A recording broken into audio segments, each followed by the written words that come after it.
Et bonjour à tous, bonjour à toutes, bienvenue dans ce nouveau numéro d'Avantinissa. Honneur et fidélité, n'est-ce pas? On continue, on est toujours là malgré une nouvelle défaite de l'OGC Nice, déjà la deuxième en 2023 alors qu'on enregistre le 8 janvier.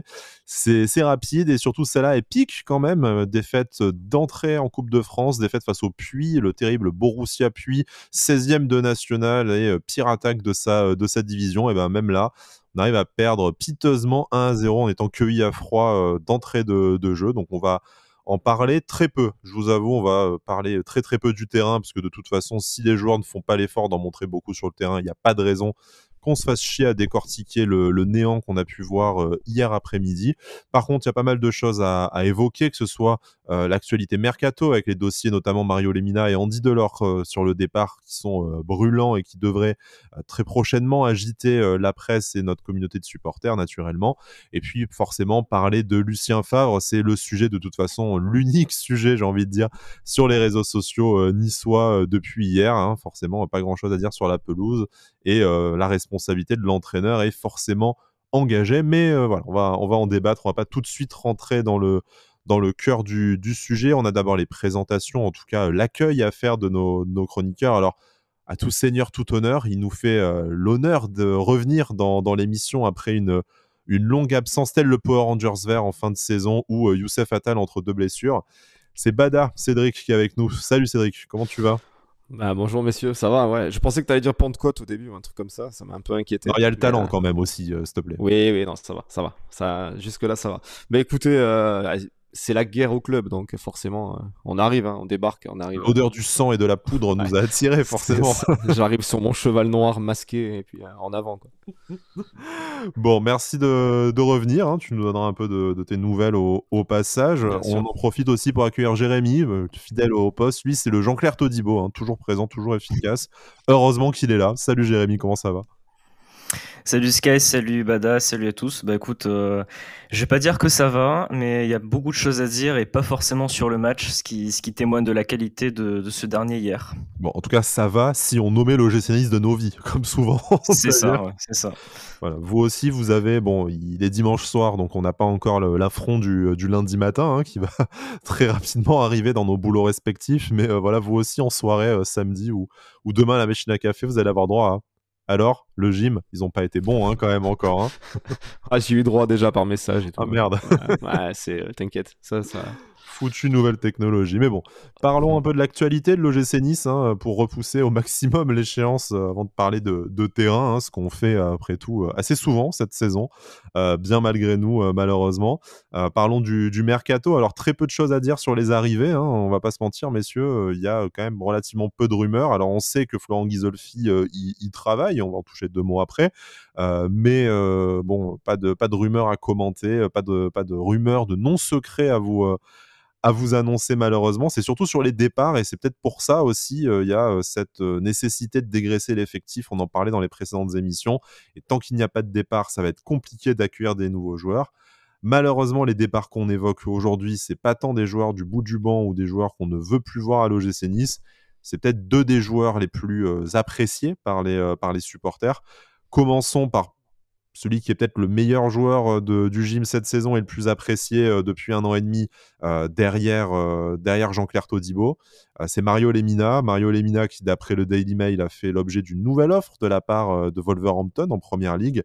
5 millions et demi, si mon taux de conversion est à jour, qui ont été refusés par l'OGC Nice. Une troisième offre est en préparation. Avant, messieurs, de parler de la faisabilité d'un départ ou pas, je pense qu'on peut déjà arriver à un constat clair et unanime. Perdre Mario Lemina, ce serait quand même particulièrement embêtant, que ce soit au niveau sportif, au niveau de son influence sur le vestiaire, au niveau de l'attachement qu'on a pour lui. Et alors, en plein mercato hivernal, vu la dynamique du jour à l'OGC Nice, on serait pas loin de penser que c'est catastrophique.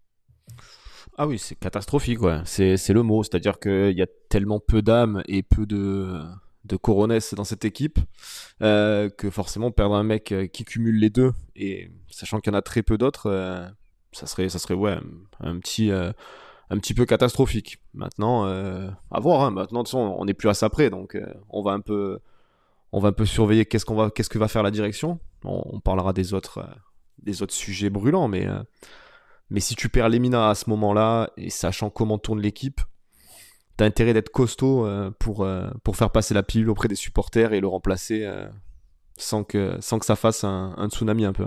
Jérémy, voilà, ça serait une catastrophe le plus mauvais moment. Et comme le dit Bada, ça appellerait nécessairement un remplacement. Parce qu'on sait qu'il y a du monde au milieu de terrain. Donc peut-être que numériquement, un départ de Mario Lemina, ce serait pas obligatoire de le remplacer. Mais on est d'accord que sportivement et même au niveau expérience et tout le reste, on ne pourrait pas faire sans lui et sans un milieu d'un calibre similaire qui arriverait pour le remplacer.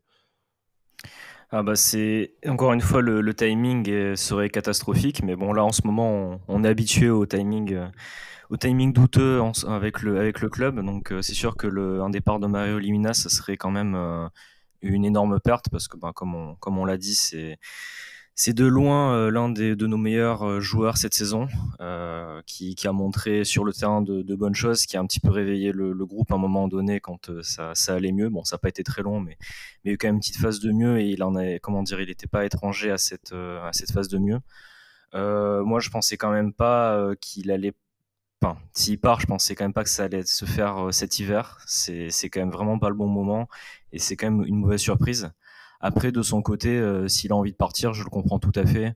Retourner en première ligue, partir de Nice tout simplement. Je pense que peut-être s'il en a marre, je comprendrais très bien ce choix au vu de ce qui se passe en ce moment. Donc pour nous, oui, ce serait une très grosse perte, étant donné que c'est un des deux seuls milieux de terrain avec Hicham Boudaoui qui a montré des choses cette saison et qui avait envie de faire des choses tout simplement sur le terrain. Donc moi, son départ m'inquiéterait beaucoup. Et en plus, je ne vois pas forcément le club arriver à le remplacer parce que c'est le mercato hivernal. Donc très inquiet si ce départ s'avère vrai. On n'est pas dans la tête de Mario Lemina, bien sûr, on va pas vous raconter ses envies, enfin on ne sait pas, mais si on essaye de regarder la situation dans la mesure du possible objectivement, voilà, lui, l'Angleterre, il y a déjà joué et il s'y est plus. Financièrement, même s'il a un salaire confortable à Nice, il s'y retrouverait forcément du côté de Wolverhampton. Le club ferait, s'il y a une nouvelle offre qui arrive aux alentours de 6 millions, ferait une petite plus-value, même si on n'en est pas là, mais en tout cas s'y retrouverait également financièrement. On sait que Mario Lemina a été un peu mis de toute façon sur la touche déjà au mois d'août. Il était censé partir dans les tout derniers jours du mercato, donc on n'a pas forcément respecté son statut et on l'a déjà invité à sortir. Donc si une nouvelle porte s'ouvre, il aurait tort de ne pas la saisir de ce point de vue-là. Donc voilà, si on devait miser une pièce, en tout cas, on a du mal à voir, et la presse locale et nationale en parlait quand il s'agissait des départs prévus à l'OGC Nice, aussi de Mario Lemina. Je serais tenté de dire qu'il est inéluctable, que c'est une question de jours ou au maximum de semaines en fonction des négociations. Et pour terminer là-dessus, je vais te passer la main, Bada, et réagir à ce que disait Jérémy, mais à moins vraiment d'une excellente recrue à ce poste-là, vu son influence sur le vestiaire, sur le terrain, la stabilité qu'il a pu apporter, et le gym à deux visages qu'on voit avec et sans lui, je serais limite à m'inquiéter en fait pour la suite de la saison. Et s'inquiéter alors qu'on est 11e éliminé par le Puy, ça veut dire encore creuser plus bas. En cas de départ rapide de Mario Lemina. Est-ce que c'est possible Souviens-toi du début de saison où il était pas là et avant qu'il prenne la parole dans le vestiaire avec Dante, on peut aussi se dire qu'au lieu de jouer la 10e, on peut jouer la 15e place, quoi. C'est ça, non, mais de toute façon, tu l'as bien dit quand tu as expliqué un peu le dossier Lemina, mais voilà, on sait qu'on l'a pas énormément respecté l'année dernière, durant cet été, où on a hésité à le faire partir, tout ça, et puis finalement il est revenu et il a montré que sportivement c'était un patron. Donc déjà tu le respectes pas tellement, et donc c'est totalement logique peut-être que de son côté il ait des envies d'ailleurs, comme tu l'as dit, de retourner en Angleterre, tout ça. Mais clairement, tu t'affaiblirais. Je veux dire, on sait pas encore qui viendrait si Lemina venait à partir. Mais si quelqu'un vient, parce que bon, on est l'OGC si Nice, quelqu'un vient, quand même. C'est ça. Si quelqu'un vient et que ce soit pas Mounir Obadi, quoi. Ouais. Donc pour moi, tu t'affaiblirais quoi qu'il arrive, à moins d'une top recrue.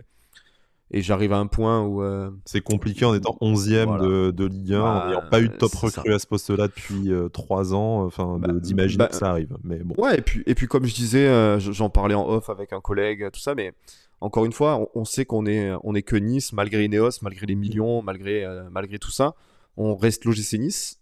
Quand ça va, t'as déjà du mal à attirer les recrues que tu veux, mais alors quand ça va hyper mal et que les possibles recrues qui doivent regarder les matchs de Nice, voir le football qu'on produit, tout ça, je suis pas sûr qu'il y ait quelqu'un qui arrive à un mec sportivement qui est entre guillemets que tu peux sortir débauché d'un club où il est déjà performant.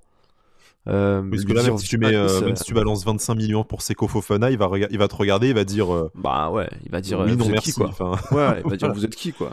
Enfin, sportivement, tu peux pas vendre quelque chose à un joueur en l'état actuel de la saison, c'est impossible. Tu peux pas dire oui, nous on a un projet, on veut jouer au ballon, on veut faire ci. Bah, les mecs ils vont te dire non mais attendez les gars, moi ça fait l'entraîneur te veut, mais en fait, tu sais pas si le temps que tu arrives et que tu signes ton contrat, Ouais. ce sera toujours l'entraîneur. Enfin, Non, bon, mais c'est.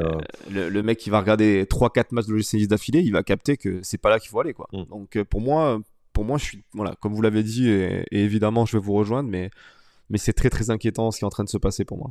C'est très inquiétant et ça va nous emmener doucement vers le dossier Andy Delors. En fait, on s'attendait à la base, hein, quand Florent Ghisolfi arrive officiellement et qu'on parle du mercato d'hiver, on se dit ben ça va être difficile, mais à la fois l'effectif il est quand même relativement complet. Bon, il est incohérent et inégal certes, mais en fait on se disait eh ben si on recrute un ailier, un latéral gauche et éventuellement, si Pablo Rosario s'en va, un milieu de terrain dont les qualités correspondent plus à Lucien Favre, on pourrait avoir une meilleure deuxième partie de saison et recruter 2-3 mecs au mercato d'hiver. Faudra pas se louper, mais c'est encore envisageable. Sauf qu'en fait, là, tu te rends compte qu'avec les départs qui sont évoqués, donc on parlait de Mario Lemina et on va parler maintenant de Andy Delors, et ben en fait, c'est plus de 2-3 joueurs, c'est peut-être plutôt 4-5.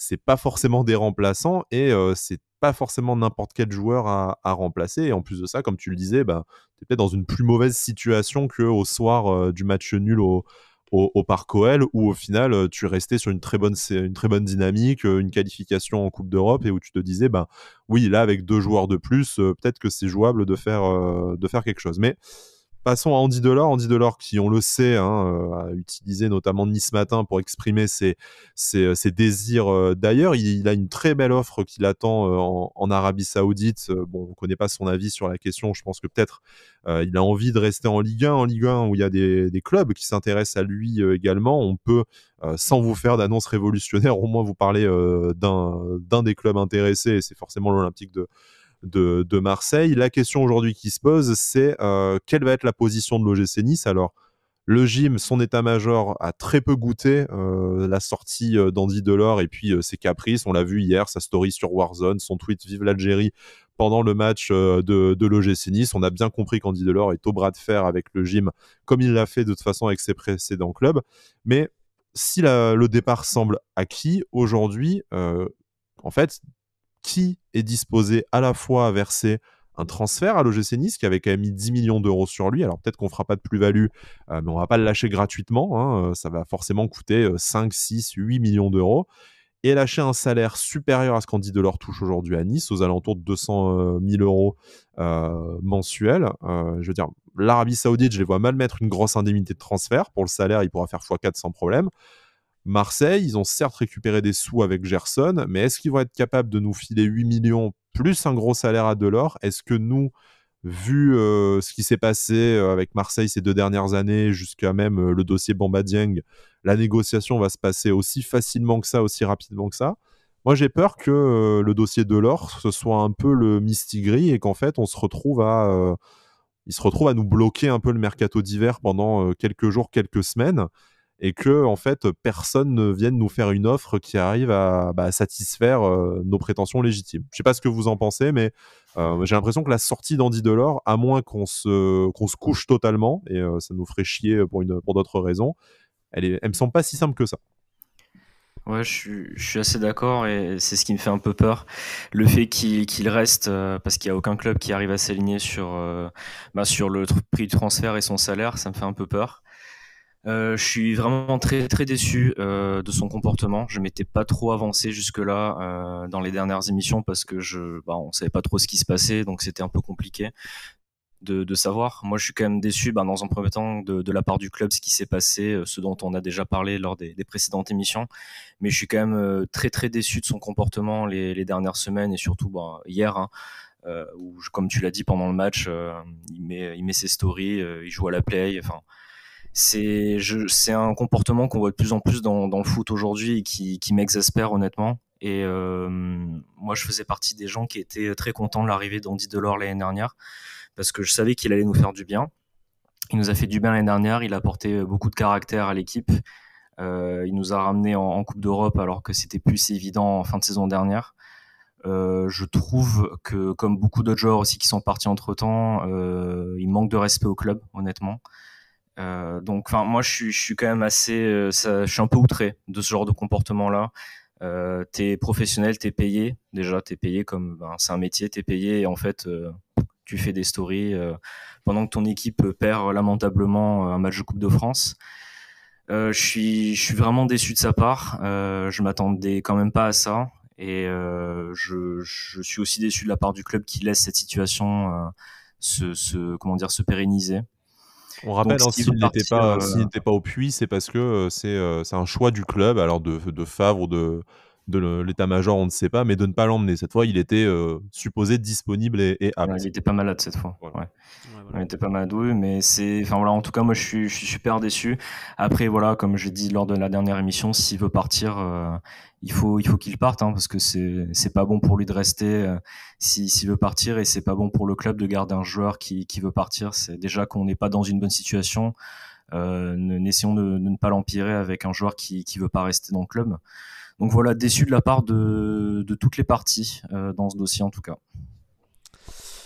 Bah moi, ouais, que dire de plus, je suis totalement d'accord. Moi, enfin alors c'est la mentalité, c'est même pas, je veux même pas si, ça va même pas être personnel envers Delors, hein, mais n'importe quel joueur peut faire ça. Pour moi, c'est scandaleux en fait. Il y a rien d'autre à dire, hein. Je veux dire, le mec il fait la catin quoi.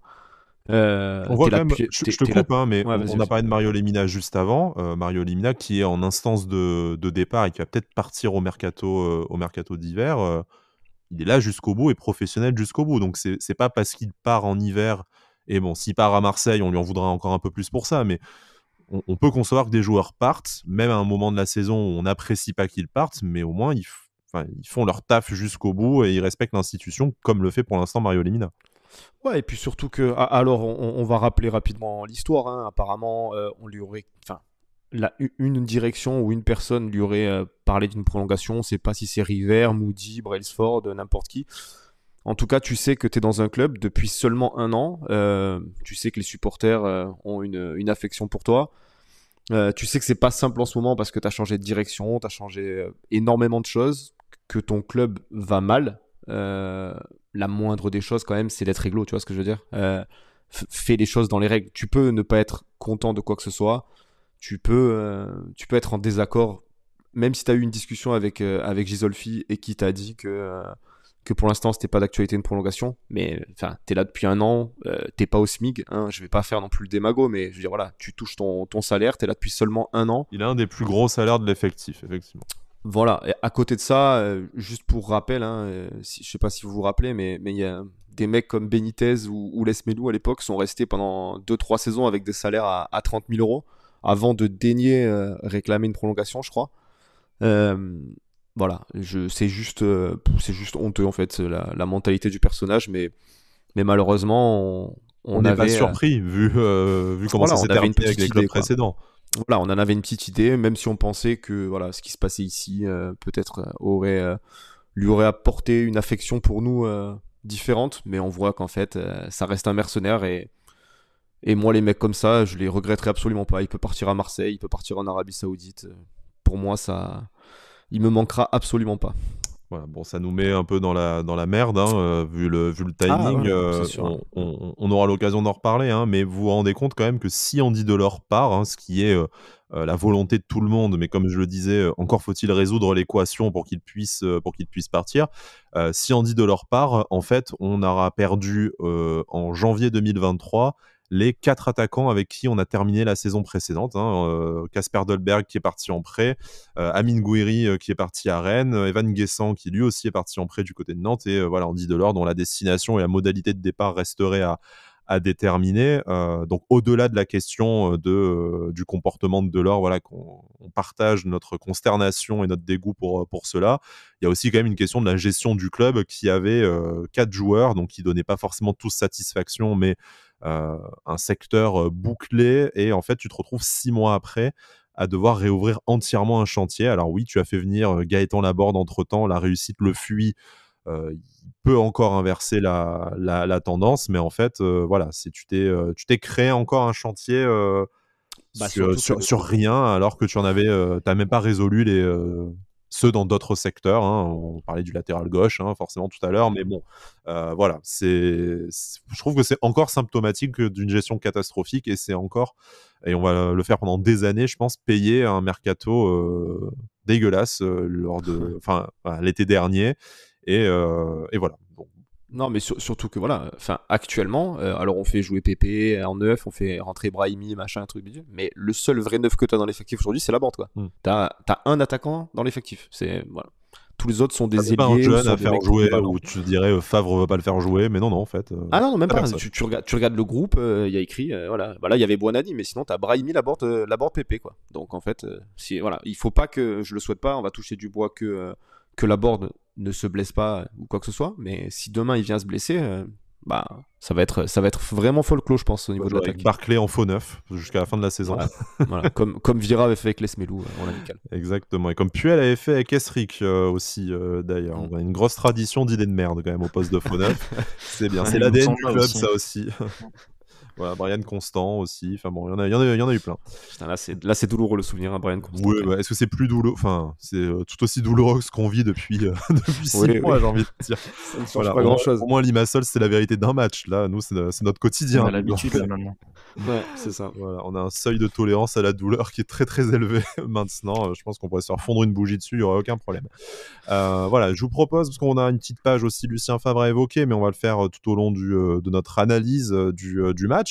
Pour le mercato, on attend plus, mais bon, je pense que sans se la jouer insider, on arrive à déduire avec nos petits cerveaux de supporters de foot que tant qu'il n'y a pas de départ, de libérer à certains postes et libérer de la masse salariale, ce qui sera assez important avec les départs de Andy Delors et de Mario Lemina, niveau arrivée, sûrement ça risque, aussi. Voilà, et sûrement, effectivement, tu le disais, Morgan Schneiderlin, qui, j'ai beau avoir une alerte Morgan Schneiderlin sur mon téléphone, ça ne bouge absolument pas, si ce n'est les supporters de Manchester United qui continuent à se plaindre en disant vous vous souvenez quand on a recruté Morgan Schneiderlin, c'était vraiment de la merde. Donc est-ce que c'est pas Brice qui le bloque peut-être? Ouais, c'est peut-être Brice qui dit non, il ne partira pas, le roi Morgan. Moi, j'ai mis un doute là-dessus quand même. Voilà. D'ailleurs, on s'est engagé auprès de Brice si jamais, à ce qu'il vienne dans l'émission, si jamais Morgan Schneiderlin venait à nous quitter, du coup, pour faire une minute déclaration. Voilà, une déclaration. Bon, allez, on a déjà trop parlé de Morgan Schneiderlin. Continuons dans d'autres souffrances. L'OGC Nice, du coup, s'est incliné 1-0 sur la pelouse du Puy Foot 43, l'ancien club d'Alexis Bossetti, notamment. Messieurs, c'est forcément un échec de perdre face au 16e du National. Alors oui, on peut dire la coupe, c'était pas un objectif. La magie de la coupe, il y a d'autres clubs comme Monaco et comme Clermont qui ont été éliminés par des clubs d'un standing inférieur également. Alors oui, on entend tout ça. Effectivement, je suis même pas loin de le penser que la coupe, on serait pas allé loin de toute façon. Autant racheter le sparadrap le plus rapidement possible. Par contre, on va pas se mentir, que ce soit face au 16e de National, que ce soit au terme d'une prestation qui a été encore plus mauvaise que face à Lens et encore plus mauvaise que face à Rennes, ce qui est quand même déjà un putain d'exploit. C'est surtout ça, peut-être, c'est la manière. On va pas se dire qu'on est tombé sur une équipe qui était dans un jour invincible et qu'on a subi la magie du petit poussé. C'est juste qu'on a été plus mauvais qu'une équipe de National. Ouais, c'est un peu ça, ouais. On a été dégueulasse, je sais pas quel mot on peut utiliser. Il doit y avoir des adjectifs en pagaille pour détailler notre match, mais ça a été une bouillie, quoi. Alors on avait vu quand même une deuxième mi-temps à Rennes qui était costaud, niveau nul, mais là on est en train de toucher vraiment les bas-fonds du football, quoi. Je veux bien que que Favre, on parlera de Lucien Favre après, on sait tout l'amour qu'on lui porte et tout ça, mais quand t'entends qu'en conférence, il nous dit que comment ça s'appelle, que le Puy a été touché par la grâce en quelque sorte, bon, oui, on va remettre un peu les choses dans le contexte. Ils n'ont pas fait le match du Real non plus. Hein. Enfin, oui, voilà, je veux dire, il faut redescendre quand même, quoi. On n'est pas non plus tombé sur le Bayern de Munich, quoi. C'est juste que toi, t'as pas réussi à faire 3 passes, t'as pas réussi à marquer des buts quand le ballon était à 1 mètre. Donc les mecs, ils étaient en vacances, quoi. Oui, c'est ça. Même quand le ballon est à 1 mètre, machin, on arrive à tacler, à mettre le ballon à côté. Enfin bon, ça a été... Bon, j'ai regardé ça, mais j'étais catastrophé, vraiment. Je sais pas ce que vous en avez pensé, vous, mais je pense qu'on va forcément se rejoindre. Ouais, bah, il n'y a pas beaucoup de choses à dire sur ce match, hein, ou à part répéter les choses qu'on a dit depuis très longtemps. Encore une fois, un niveau de jeu, enfin on peut même pas parler de niveau de jeu tellement il y en a pas en fait. C'était absolument catastrophique. Bon, enfin, on peut pas dire qu'on s'y attendait, mais un peu, hein, on avait parlé d'un match traquenard et on avait peur justement de ce match-là parce qu'on savait qu'au vu de notre forme actuelle, ça pouvait être encore une déception supplémentaire. Prendre un but au bout de 3 minutes de jeu, c'est quand même fort. Je veux dire, tu sais très bien que en plus le début de match, ces équipes-là qui ont envie de faire l'exploit, c'est sur les premières minutes aussi qu'elles vont vraiment se donner à fond, qu'elles vont tout donner. Tu rentres dans le match, enfin tu rentres pas dans le match encore une fois sur un but qui est largement évitable. Enfin, je crois que sur le but, le joueur Dupuis qui marque, il met un très beau but, hein, mais enfin il dribble toute la défense en un crochet, il fait une frappe pas super. Schmeichel il saute après que le ballon soit rentré dans les buts, quoi. Je veux dire, à un moment il faut arrêter, quoi. Les vieilles animations des gardiens sur FIFA 99, ouais, voilà. Tu sais, où en fait c'est mince, on a oublié de mettre la commande plonge. Non, mais j'ai vraiment d'appuyer sur la manette, merde.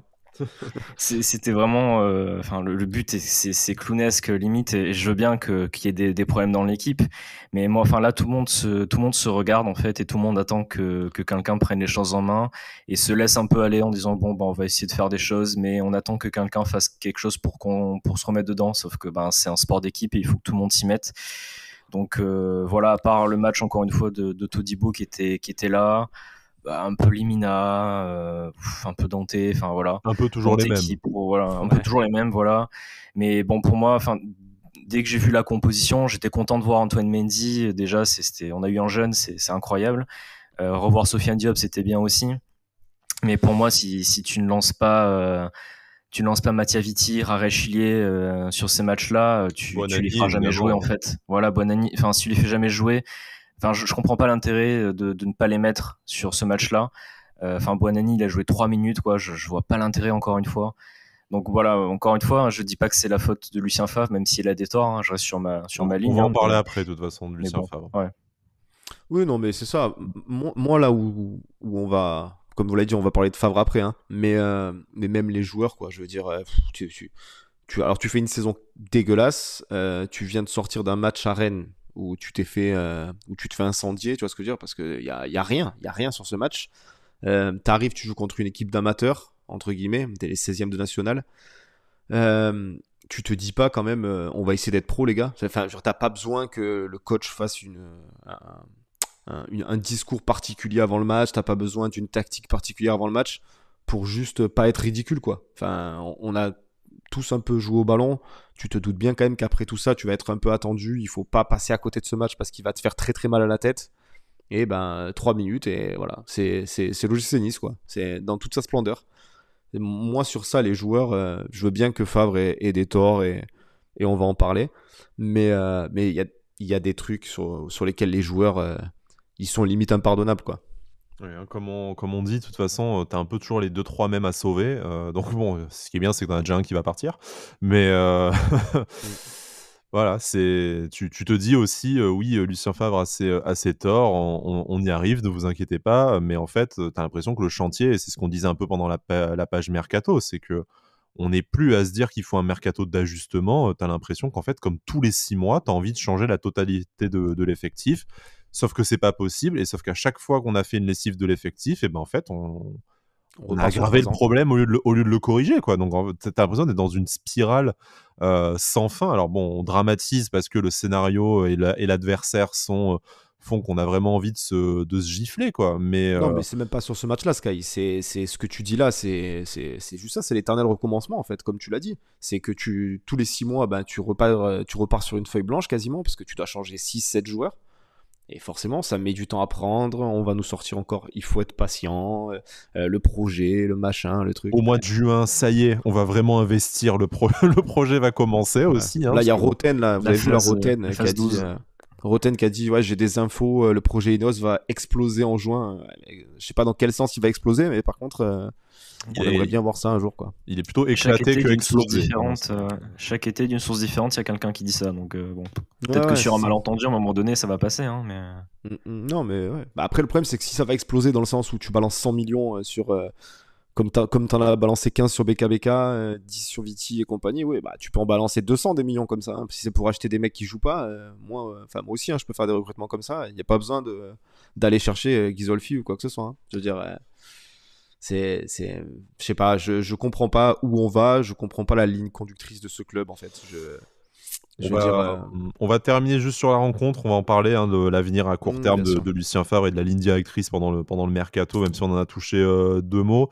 Bon, on va s'épargner l'analyse tête par tête, ligne par ligne, parce que de toute façon, je pense que c'est plus ou moins celle qu'on a faite face à Rennes et déjà de nombreuses fois cette saison. Jérémy, je sais qu'il y avait un joueur dont tu voulais parler en particulier. Après, Bada, hein, n'hésite pas si Bien sûr. toi aussi il y a un dossier en particulier. Mais Jérémy, tu voulais parler de Nicolas Pepe qui s'est encore une fois illustré. Alors lui, on l'a vu dans le match, mais on l'a peut-être pas vu à son avantage. ouais, j'ai un peu de mal à comprendre. Enfin, parce qu'il y a des matchs où je trouve qu'il a été plutôt bon, et c'est un joueur qui, on peut quand même pas le critiquer sur son envie, parce qu'il y a quand même des matchs, je pense à celui contre Lens, où vraiment il était là, il était présent, il fait les efforts, je trouve, même s'il réussit pas toujours tout, il fait quand même des efforts. Mais il y a quand même, enfin moi, la finition devant les buts. Depuis quelques matchs, je ne comprends pas comment c'est possible qu'un joueur de ce niveau-là puisse être aussi maladroit devant les buts depuis quelques matchs. Et hier, bon, enfin moi je pense surtout à l'occasion qu'il a en début de match, où justement le gardien n'est plus dans les buts et qui fait une espèce de frappe qui rebondit sur le poteau en plus tout doucement. C'était vraiment pour dire non, quoi. Il y aura pas but. Mais j'ai un peu de mal à comprendre ce souci qu'il a. Enfin, je veux dire que ce soit bon, à Lille, il était exceptionnel à ce niveau-là. À Arsenal, même s'il était en difficulté, il a quand même mis beaucoup de beaux buts et tout. Mais là, je suis quand même, je trouve ça aberrant qu'il ait, bon, comme beaucoup d'autres joueurs qui sont peut-être moins bons techniquement que lui, mais là, je ne comprends pas sa finition devant les buts. On dirait qu'il a perdu, enfin, qu'il perd tout son sang-froid à chaque fois. Quelque part, ça me désole un peu, parce que c'est un joueur qui a l'air quand même, qui a envie de bien faire et qui essaye de faire un bon prêt. Mais je suis quand même, je suis désolé de voir le niveau qu'il a dans la finition sur les derniers matchs. Ouais. Ouais, après, moi, c'est même pas. Alors, juste, on parle juste de Pépé. Après, moi, j'aurais peut-être un autre joueur où on peut un peu en discuter aussi. Mais Pépé, en plus, j'ai l'impression qu'il est en train de forcer tout ce qu'il sait faire, en fait. C'est-à-dire que dès qu'il a le ballon, il sait qu'il est capable de dribbler un joueur. Mais le problème, c'est qu'il va essayer d'en dribbler trois au lieu de donner le ballon. Voilà, devant les cages, des fois, il suffit de faire plus simple comme tu l'as dit, pour finir une action. Et il va chercher compliqué. Voilà, c'est un peu compliqué, mais en même temps, quand tout va mal dans l'équipe, tu te dis, est-ce qu'il y en a un vraiment qui est capable de sortir du lot, voilà, à part un mec avec la mentalité d'un Todibo ou un truc comme ça, mais ça paraît compliqué. Mais moi, où je vais vous poser aussi une question sur ce que vous pensez un peu de la saison de Kefren Turam, par exemple. Bon, c'est pas un Ah, cadeau, mais c'est compliqué. Ouais. c'est compliqué à la fois individuellement. Je pense qu'il n'est pas au niveau. Est-ce que mentalement, il est encore trop jeune, trop fragile pour affronter un club dans un tourbillon, une spirale négative comme ça? Est-ce que il a été à son climax la saison dernière? C'est un peu compliqué, mais je pense qu'il a jamais été aussi dans des pantoufles comme il a été la saison dernière, où il avait plus ou moins toujours les mêmes coéquipiers dans un milieu à 3, où il y avait une certaine stabilité. Là, bon, son statut a changé aussi, peut-être tout simplement. On en attend plus de lui, mais Bon, très après, il est clairement, quand même moins décisif, tout ça, malgré le statut qui a changé, je te l'accorde, mais il est quand même moins. moins flamboyant. C'est à l'image de l'équipe après, attention. Je suis d'accord avec toi qu'il y a une responsabilité individuelle, il ne porte pas l'équipe comme on attendait de lui en le gardant. Après, dans une équipe qui est la 20e attaque où ton avançant de Gaëtan Laborde, il est à 40 mètres des buts et où défensivement, tu n'as qu'une personne derrière toi pour faire la récupération. Voilà. Je pense qu'en fait, tu l'as mis dans un chantier qui est trop élevé pour. Je sais pas si c'est son talent, son âge, son statut, mais je pense qu'en fait, tu l'as noyé dans une situation où il n'a pas les ressources mentales et ou techniques pour y faire face. Ouais, pareil, je pense qu'il est vraiment pas du tout dans un schéma de jeu qui lui correspond, et quand tu t'as pas les joueurs autour de lui qui font les appels dont il a besoin, qui bougent comme lui en a besoin, ça devient compliqué pour lui, parce que comme le disait Lucien Favre, un joueur est bon aussi de par lui-même et par le déplacement des joueurs qui sont autour de lui. Et le problème, c'est que là, lui, il est vraiment c'est au déplacement, le l'OGC Nice, j'en ai pas vu depuis 6 mois, perso. Mais... Voilà, c'est ça. Et le problème, c'est qu'en plus, au milieu de terrain, c'est là où ça va se voir le plus. Et quand t'es vraiment, j'ai l'impression qu'il est toujours esselé en fait, et qu'il a pas un positionnement et un rôle en fait qui est défini dans l'équipe. Donc c'est une impression, hein, c'est peut-être pas le cas, mais c'est une impression. Là où par exemple Limina est vraiment le récupérateur, Thuram, on sait pas trop. J'ai l'impression qu'il sait pas trop où il doit se placer, ce qu'il doit faire. Donc, je reste indulgent avec lui parce que je pense que vraiment à son poste, c'est quand collectivement ça va vraiment mal, il peut pas faire grand chose. Et bon, hier il a quand même eu une occasion où il fait une percée et où il a failli marquer. Justement, on a eu un autre poteau encore, parce que ça aussi, les poteaux, c'est nos amis cette saison. Mais il a fait une percée, et c'est vrai que individuellement il garde quand même des qualités, ça on le voit. Mais je pense que ouais, collectivement ça va tellement mal que voilà, il y arrive pas. Et en fait voilà, on attend tellement de lui après ce qu'il nous a montré que les attentes sont très hautes, donc du coup on est forcément déçu. Ouais, bon, j'espère que ça va aller mieux. Ouais. Moi, c'est pour ça que je vous en parle, parce que dans le sens où, évidemment, je suis pas là pour le descendre ou quoi que ce soit, parce que j'aime beaucoup le joueur, on sait ce qu'il est capable de faire, mais c'est un peu frustrant. Alors, est-ce que, évidemment, le naufrage collectif, le naufrage tactique ne l'aide pas? Ça paraît un peu logique, mais c'est vrai que, voilà, comme vous l'avez dit, on attend plus de lui.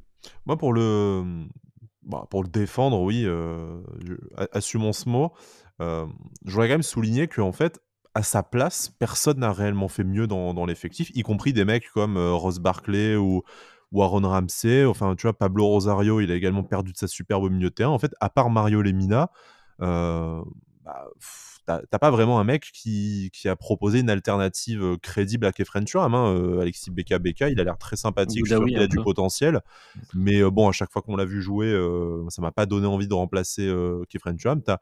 T'as Boudaoui, même si dans un registre un peu différent, mais voilà. Et Boudaoui, en fait, si tu l'alignes 3 matchs d'affilée comme titulaire, déjà si physiquement il en est capable, je suis pas sûr qu'au final tu en tires quelque chose de mieux que Khéphren Thuram aujourd'hui. Donc je pense qu'aussi il est toujours là parce que personne n'a été capable de le mettre sur le banc. Ce qui me laisse penser que le problème, ça reflète peut-être aussi la qualité de notre effectif, mais que le problème, il est aussi majoritairement collectif. Pas à 100%, mais majoritairement collectif plutôt que du seul fait d'une baisse de régime de Khéphren Thuram. Après, je pense qu'en fait, comme beaucoup d'autres joueurs, il s'est fait enfermer dans une spirale négative et que lui n'a pas les ressources pour en sortir, ce qui est de sa responsabilité individuelle. Voilà. Faut dire qu'on sait même pas dans quel système on joue aussi, donc c'est un peu, ça aide pas beaucoup non plus, je pense. Je pense que c'est compliqué. Je vous propose de passer à la dernière partie de notre émission. Finalement, on avait des choses à dire, comme quoi on était parti pour se dire non, cette émission boycott, on n'a pas envie de bitcher sur cette équipe et de perdre notre dimanche soir. Je suis là, bordel. Voilà, mais tu es là, donc forcément, on pouvait pas te dire non, on revient plus tard. Mais en plus, il y a toujours des choses à dire sur l'OGC Nice entre passionnés, forcément. Parlons de Lucien Favre, c'est le principal accusé après la débâcle d'hier soir. Bon, c'est déjà le principal accusé de la saison, plus ou moins, et de la mauvaise dynamique de l'OGC Nice ces dernières semaines. Alors bon, on va pas rappeler à nos auditeurs, de toute façon pour ceux qui nous écoutent encore, ils savent très bien ce qu'on pense de Lucien Favre, et c'est qu'ils sont soit d'accord, soit capables d'entendre notre point de vue sur la question. Il nous a semblé vraiment perdu hier en conférence de presse. Il explique c'est vraiment rageant.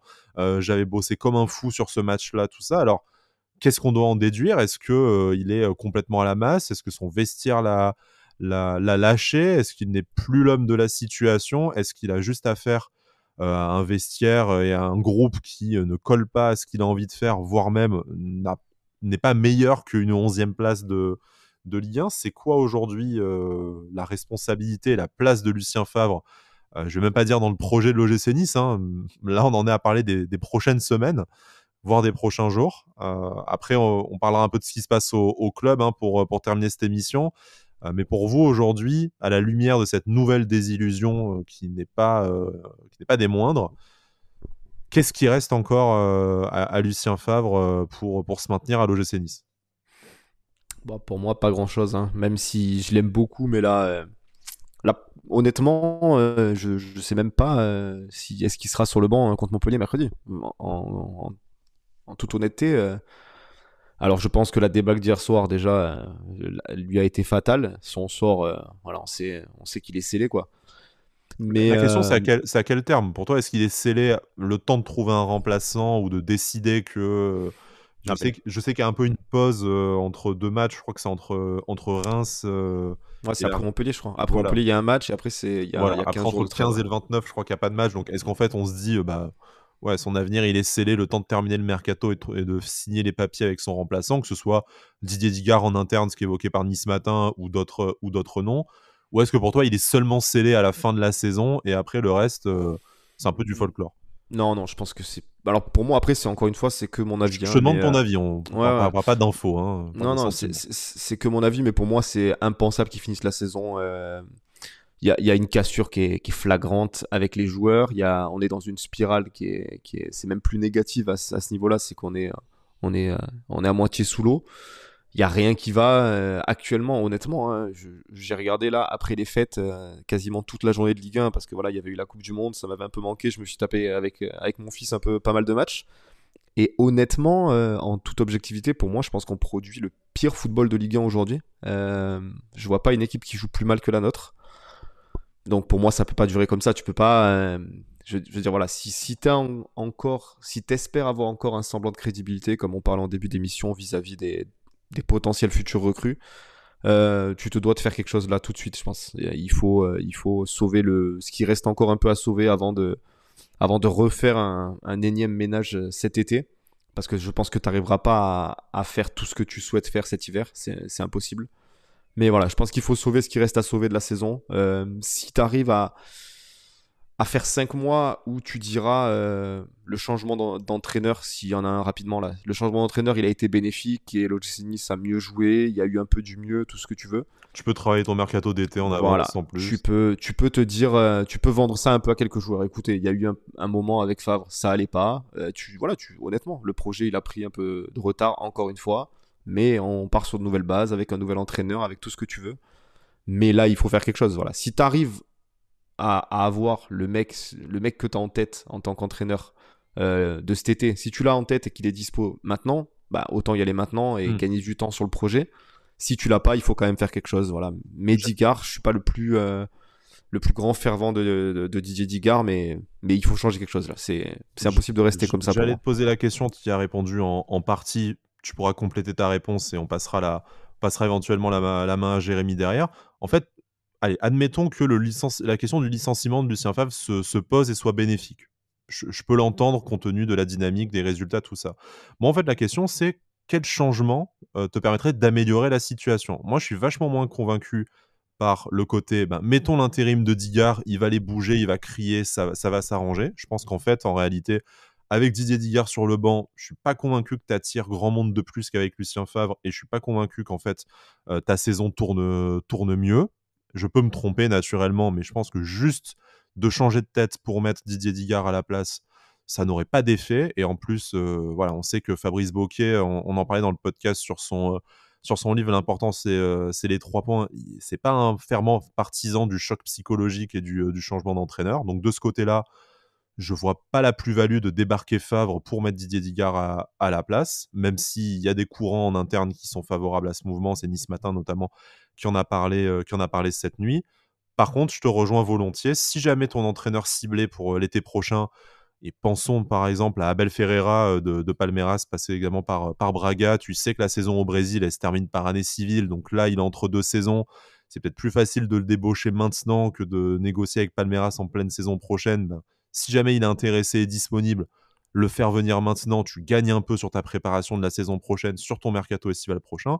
Ça, c'est un projet, un argument. Quoi que je pense d'Abel Ferreira, que je connais très mal et dont à l'heure actuelle je me fous, c'est en tout cas un projet et un discours cohérent auquel je serais prêt à adhérer. Voilà. Moi, je voudrais juste faire cette distinction-là. Licencier Lucien Favre, pourquoi pas. Maintenant, moi, c'est pas le licencier pour le licencier. Je pense qu'en fait, ça te mettrait pas dans une meilleure situation. Ouais, non, ça c'est entendable, hein, évidemment. Mais maintenant, comme j'ai dit, c'est que encore une fois, admettons, tu te dis, bon, de toute façon, tu te mets d'accord avec Favre, tu finis la saison, on perd 5 mois parce que de toute façon, la saison, il faut être honnête, elle est foutue. Euh, mais du coup, tu fais quoi là, ce mercato d'hiver? Voilà, tu vas faire. Tu sais que dans 6 mois, le mec, il est plus là. Tu vas faire. Soit tu lui ramènes des mecs qui, encore une fois, ne collent pas à Favre parce que de toute façon, t'en as plus rien à battre. Hein, faut être honnête. Et ça n'arrangera Voilà. pas grand-chose au final. Et ça n'arrangera pas grand-chose. Ou alors, tu vas faire 2-3 mecs en prêt sans option d'achat qui arriveront peut-être. Voilà. Parce que entre toi et entre vous et moi là, hein, je veux dire, si au mercato d'hiver tu prends des mecs en prêt sans option d'achat, c'est que faut être honnête, ils sont à la cave quoi. Tu vas pas prendre un mec en prêt sans option d'achat s'il est performant dans son club. Donc c'est ça qui est compliqué. Il y a beaucoup de données et je vais laisser la parole à Jérémy, mais il y a beaucoup de données qui sont à prendre en compte là rapidement et il va falloir être réactif parce que le mois de janvier il va vite quand même, il court vite quoi. Ouais, on s'était posé la question lors de la dernière émission avec Hugo justement qui parlait du fait que le départ de Lucien Favre peut-être cet été, ça bloquerait un peu notre mercato d'hiver. Et là, on y est, je pense, complètement parce que pour moi, il est indéniable que Lucien Favre va quitter le club, donc soit cet hiver, soit cet été. J'étais assez satisfait du fait qu'il reste justement pour faire une seconde préparation cet hiver. Et qu'il puisse justement améliorer un petit peu l'équipe, qu'on voit un petit peu plus de choses. Apparemment, la seule progression qu'il y a eu, c'est qu'il ne voit plus les joueurs. Donc si c'est que ça, honnêtement, il fallait pas un mois, très clairement. Voilà, il fallait pas un mois. Donc, moi, voilà, j'espérais que ça se passe mieux après cette préparation hivernale, ce qui n'est pas le cas parce que ça a même empiré. Donc, c'est compliqué. Moi, je serais plutôt d'avis. En fait, mon problème, c'est de dire tu as Lucien Favre qui s'en va cet hiver, mais tu le remplaces par qui? Pour moi, de dire Didier Digard numéro 1, c'est beaucoup trop tôt. Enfin, il a une expérience en National 3 avec notre club, et là, il est adjoint. Je pense qu'en tant qu'adjoint, c'est très bien.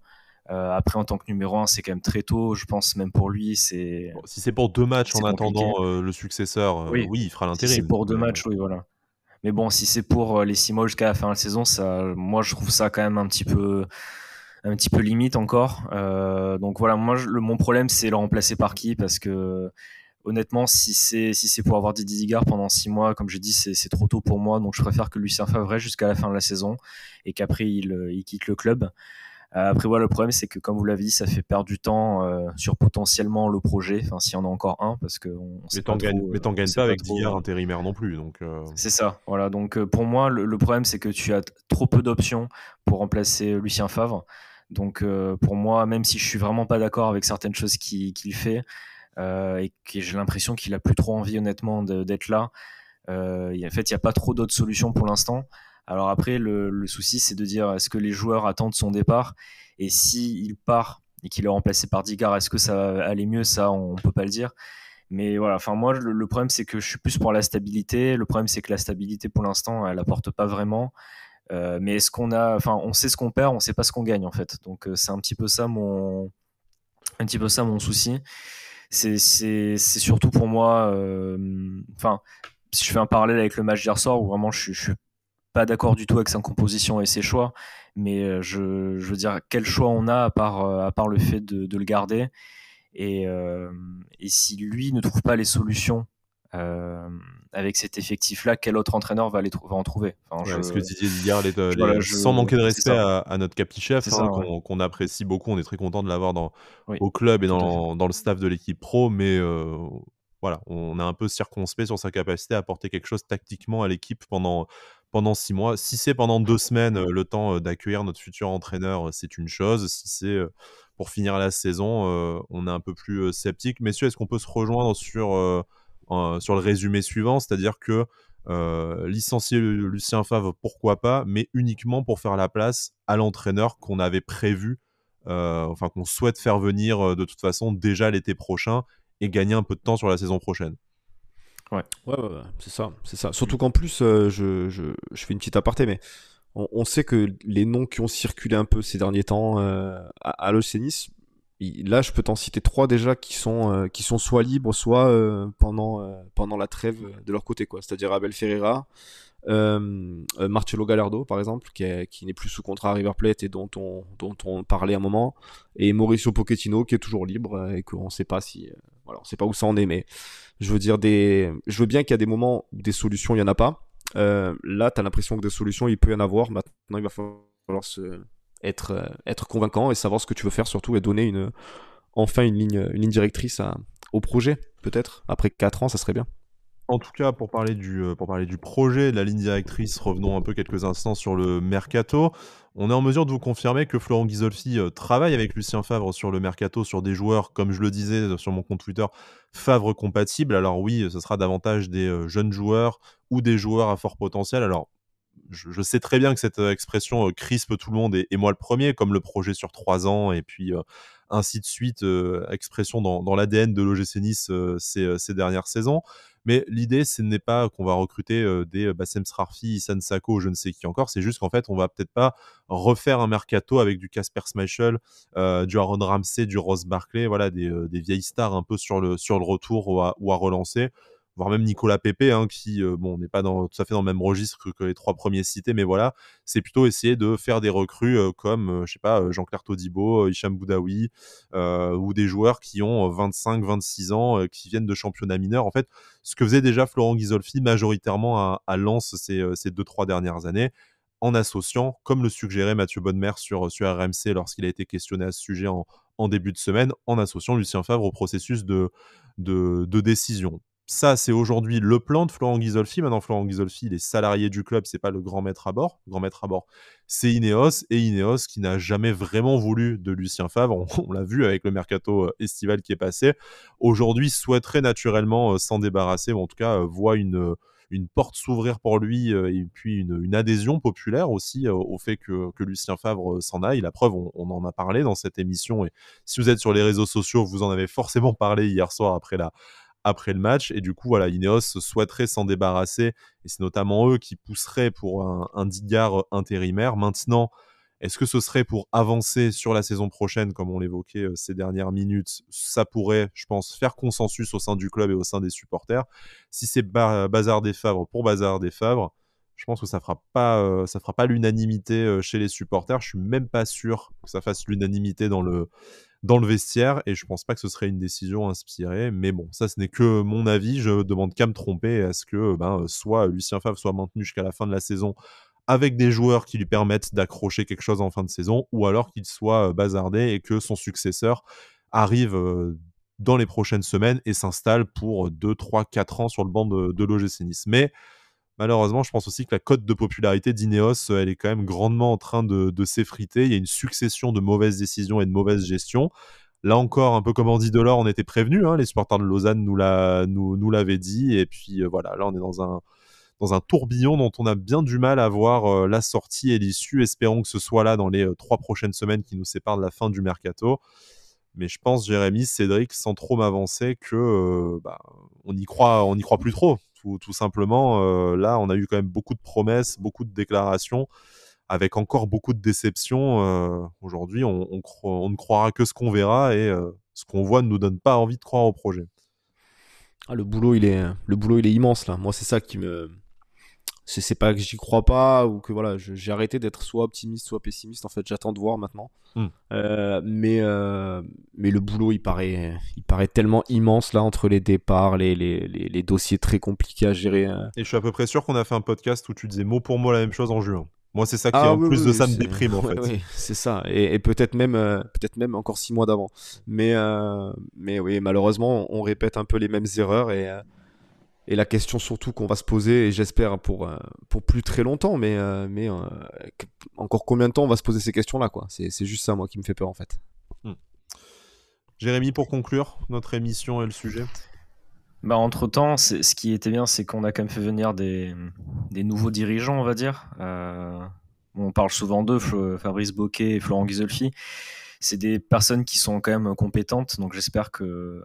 Enfin, j'ai pas envie de dire on va voir ce qu'ils vont faire, parce que ça fait quand même quelques mois qu'ils sont là, il serait temps aussi de voir un petit peu les bénéfices de leurs arrivées.